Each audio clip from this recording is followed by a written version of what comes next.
Hello అందరికీ. నాకెప్పుడూ ఒక చిన్న డౌట్ అనేది వస్తూ ఉంటదండి. అది నాకే వస్తదో, అందరికి వస్తదో తెలీదు. చిన్నప్పుడంతా అమ్మా, నాన్న మాట, పెళ్ళయ్యాక భర్త మాట, అత్తమామల మాట, తరువాత మనకు పుట్టే పిల్లల మాట, ఆ తర్వాత వాళ్ళకి పుట్టే పిల్లల మాట.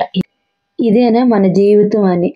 అది సర్లేండి గానీ, బొబ్బట్ల మాట ఏంటి అనుకుంటున్నారా? ఈ బొబ్బట్లకైతే 2 వంతుల మైదా, 1 వంతు గోధుమ పిండి ఏసి కలిపేసుకొని, దాంట్లో కొద్దిగా వంట సోడా, కొద్దిగా ఉప్పు, నెయ్యి ఆఫ్, నూనె ఆఫ్ తోటి నేను బొబ్బట్లయితే చేసుకుంటున్నానండి. ఒట్టి నూనెతో చేసుకోవట్లేదు, ఉత్తి నెయ్యితో చేసుకోవట్లేదు. అలా పిండి కలిపేసి ఇలా కవర్‌ని లేదంటే వైట్ క్లాత్‌ని కవర్ చేసి పెట్టేయవచ్చు. దానికి మనం పూర్ణంలోకి శనగపప్పునైతే 2 విజిల్లు కొట్టించేసి ఇలా నేను మిక్సీ పట్టించి పెట్టుకున్నాను. శనగపప్పు ఎంత తీసుకున్నారో అంతే తీపేస్తే బావుంటదని నేను బెల్లం, పంచదార 2 కలిపేసి దాంట్లో కొద్దిగా నెయ్యి, కొంచెం ఇలాచీ పౌడర్ వేసుకొని అయితే కలిపేసుకున్నాను. నేను లోపల స్టఫింగ్ అయితే నాది రెడీ అయిపోయిందండి. ఇలా ముందుగా ఒక 2 అవర్స్ ముందైతే నేను ఇలా పిండిని కలిపేసి పెట్టేసుకున్నాను. అప్పుడైతే బొబ్బట్లు చాలా స్మూత్‌గా వస్తాయి.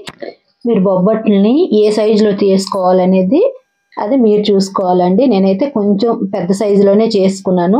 ఇలాగా ఈ ఒత్తుకోవడంలోనే ఉంటదండి. మనం ఎంత పలుచగా ఒత్తుకుంటే బొబ్బటనేది అంత టేస్టీగా ఉంటది. దీంట్లోకైతే నేను ఆయిల్ ఆఫ్, నెయ్యి ఆఫ్ మీకు ముందుగా చెప్పాను కదా! ఆ 2 మిక్స్ చేసి పెట్టుకున్నానండి. అప్పుడైతే బొబ్బట్లు టేస్ట్ చాలా బాగుంటది. ఒట్టి నెయ్యితో చేసినా ఎక్కువ తినలేము. ఒట్టి నూనెతో అయితే టేస్ట్ రాదు. ఇలాగని చేసుకుంటే బొబ్బట్లనేవి పర్ఫెక్ట్‌గా వస్తాయండి. ఎంతో మెత్తగా, టేస్టీగా ఉండే నా బొబ్బట్లయితే రెడీ అయిపోయేవి.